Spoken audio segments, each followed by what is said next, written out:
Hello नमस्कार दोस्तों, स्वागत है आप सभी का आपके अपने चैनल में। दोस्तों आज के इस वीडियो में बात करने वाले हैं कि झारखंड सरकार ने जो आईटीआई अनुदेशक की भर्ती निकाली हुई है उसमें क्या क्या चीज़ें जो इम्पोर्टेंट्स हैं, आपको फॉर्म भरने से पहले किन किन चीज़ों का ध्यान रखना है और कौन कौन इसमें फॉर्म अप्लाई कर सकते हैं। साथ ही साथ हम ये देखेंगे कि CITS को अनिवार्य किया है या नहीं किया है, और हम इसमें ये भी देखेंगे कि इसकी जो सिलेक्शन प्रोसीजर है क्या है, और इसमें जो है सिलेबस कितना क्या रखने वाले हैं, किस तरह से इसमें जो है कितने एग्ज़ाम कंडक्ट किए जाने वाले हैं। तो सारी हम इसमें इन्फॉर्मेशन को देखेंगे।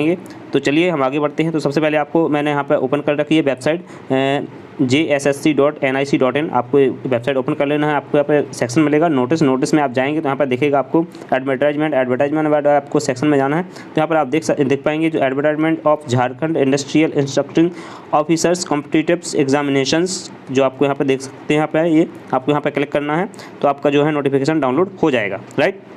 तो यहाँ पर आप क्लिक कर दीजिए। तो यहाँ पर जो आपका है नोटिफिकेशन आपका डाउनलोड हो चुका है। अब यहाँ पे हम देख सकते हैं कि जो हमारा नोटिफिकेशन ये हम इसको ओपन कर लेते हैं, ठीक है। तो यहाँ पे आप जो नोटिफिकेशन ये आपका है, यहाँ पर आपका ये पूरा इसमें प्रोसीजर लिखी हुई है। मैं आपको बता देता हूँ कि इसमें जो इंपॉर्टेंट चीज़ें हैं वो सिर्फ हम, तो आपको यहाँ पर ये जो है पूरा नोटिफिकेशन डाउनलोड कर लेना है। उसको बिल्कुल विधिवत पढ़ लीजिए अगर आपको फॉर्म फिल करना है। अगर आपको नहीं पढ़ना है तो इसमें जो इंपॉर्टेंट चीज़ें हैं मैं आपको वो उसमें से समझा देता हूँ, जो समझने वाली चीज़ें हैं।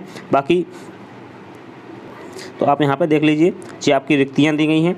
पदनाम यहाँ पर आपका जो है पदनाम दिया जाएगा कि किस जो है आपका पदनाम में क्या दिया है आपका प्रशिक्षण अधिकारी, कोपा ट्रेड के प्रशिक्षण अधिकारी। आरक्षण कोटि में आपकी कितनी वैकेंसी, अनारक्षित की आपकी 2 वैकेंसी है, अनुसूचित जाति जनजाति की आपकी 1 वैकेंसी, अनुसूचित जाति की यहाँ पर कोई भी वैकेंसी नहीं निकाली गई। अत्यंत पिछड़ा वर्ग की आपकी 1 वैकेंसी है और पिछड़ा वर्ग की एक भी नहीं है, और आर्थिक कमजोर वर्ग की कोई भी वैकेंसी नहीं है। अर्थात टोटल आपकी जो कोपा में आपकी 4 वैकेंसी निकाली गई है, और इस तरह से आपकी जो है प्रत्येक ट्रेड में आपकी वैकेंसी यहाँ पे निकाली गई है। प्रशिक्षण इन्फॉर्मेशन टेक्नोलॉजी के जो ऐप का इन्फॉर्मेशन टेक्नोलॉजी का जो आपके ट्रेनिंग ऑफिसर होंगे जो उसकी वैकेंसी है, इसमें आपकी 8 वैकेंसी निकाली गई है। इस तरह से आप इसको पूरा पढ़ लीजिए, रीड कर लीजिए किसमें कितनी वैकेंसी निकाली गई है। मैं आपको इसमें बता देता हूँ कि टोटल आपकी सभी ट्रेड्स को मिलाकर आपकी वैकेंसी यहाँ पर 701 वैकेंसी निकाली गई है, और टोटल कुल मिलाकर आपकी 24 ट्रेड में वैकेंसी निकाली गई है, ठीक है। तो यहाँ पर आप देख सकते हैं कि आपका ये 24 ट्रेड में आपकी वैकेंसी निकाली गई है, कुल मिला के आपकी 701 वैकेंसी है। अब यहाँ पर आपको यहाँ पर शैक्षणिक योग्यता, यहाँ पे हम शैक्षणिक योग्यता के बारे में समझ लेते हैं।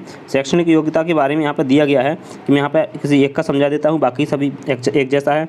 यहाँ पे आपका ट्रेनिंग ऑफिसर ट्रेनर के लिए दिया गया है। यहाँ पे आपका वेतनमान के बारे में दिया जाएगा, और यहाँ पर आपका जो दिया है पहला कॉलम उसमें है मान्यता प्राप्त इंजीनियरिंग कॉलेज या विश्वविद्यालय से मैकेनिकल ब्रांच में डिग्री या बैचलर ऑफ वोकेशनल उत्तीर्ण हो, या केंद्रीय राज्य सरकार द्वारा मान्यता प्राप्त या संबंधन प्राप्त संस्थान या उपक्रम प्रतिष्ठान से संबंधित क्षेत्र हो कोई भी, जहां से आपने जो है बीटेक की डिग्री ली हो, इंजीनियरिंग डिग्री ली हो, एवं विषय में 1 वर्ष का उत्तीर्ण हो, आपके पास 1 वर्ष का जो है अनुभव हो, सॉरी इसमें 1 वर्ष का आपके साथ अनुभव भी इसके साथ होना चाहिए। यानी इंजीनियरिंग डिग्री होनी चाहिए आपके पास, यानी BTech, और उसके साथ आपके पास 1 वर्ष का जो है अनुभव प्रमाण पत्र होना चाहिए। साथ में AICTE मान्यता प्राप्त तकनीकी शिक्षा बोर्ड मैकेनिकल ब्रांच से 3 वर्षीय डिप्लोमा और DGT के अंतर्गत संबंधित व्यवसाय में एडवांस डिप्लोमा वोकेशनल वाला उत्तीर्ण एवं केंद्रीय राज्य सरकार द्वारा मान्यता प्राप्त या संबंधन प्राप्त संस्थान उपक्रम प्रतिष्ठान से संबंधित क्षेत्र हो, जिससे आपने जो है अपने डिप्लोमा किया हो,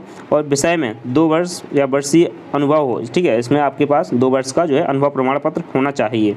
और या फिर आपके पास क्या होना चाहिए, ट्रेनर व्यवसाय में NTC या NAC उत्तीर्ण एवं केंद्रीय राज्य सरकार द्वारा मान्यता प्राप्त या संबंधन प्राप्त संस्थान उपक्रम प्रतिष्ठान से संबंधित क्षेत्र या विषय में 3 वर्षीय अनुभव हो, या फिर आपके पास 3 वर्ष का अनुभव, साथ में आपने ट्रेनर से आपने जो है आपने ITI किया हो, और 3 वर्ष का आपको इसमें अनुभव प्रमाण पत्र चाहिए। और यहाँ पर आप नीचे देख सकते हैं जो आपकी योग्यता है उसमें नंबर 2 अनिवार्य योग्यता relevant national crafts instructing certificate NCIC in any of variants under DGT, ठीक है। DGT के जो विभिन्न तरह के जो IPL RPL चलता है, या फिर आपने जो DGT की जो स्कीम चलती है CITS, उसके तहत आपने जो है ये सर्टिफिकेट प्राप्त किया हो, जो कि अनुदेशक सर्टिफिकेट है, ठीक है। तो आपको ये अनिवार्य आपका है, यानी CITS जो आपका है इसमें अनिवार्य कर दिया गया है, ठीक है। CITS के बगैर आप इस फॉर्म को अप्लाई नहीं कर सकते हैं। तो ये सभी ट्रेड में यहाँ पे आपका अप्लाई किया गया है, जितने भी ट्रेड्स हैं सभी ट्रेड में जो है CITS का जो है यहाँ पे जो कंपलसरी कर दिया गया है। अब हाँ, रही बात दूसरी, अब यहाँ पे आपको एक चीज़ और देखनी होगी जो इम्पोर्टेंट है, अनिवार्य योग्यता। यहाँ पे आपको निर्धारित योग्यता के अतिरिक्त अभ्यर्थियों को जहाँ लागू हो मैट्रिक या 10वीं कक्षा एवं इंटरमीडिएट यानी 10+2 कक्षा झारखंड राज्य में अवस्थित मान्यता प्राप्त शैक्षणिक संस्थान से उत्तीर्ण होना अनिवार्य है। अभ्यर्थी को स्थानीय रीति रिवाज, भाषा एवं परिवेश का ज्ञान होना अनिवार्य है। यानी कि आपने अगर झारखंड से 10वीं या 12वीं किया हो, 10वीं एवं 12वीं किया हो, तभी आप इस फॉर्म को अप्लाई कर पाएंगे, है नहीं। और वहाँ की आपको रीति रिवाज और वहाँ के जो कल्चर का आपको नॉलेज होना अनिवार्य होगा।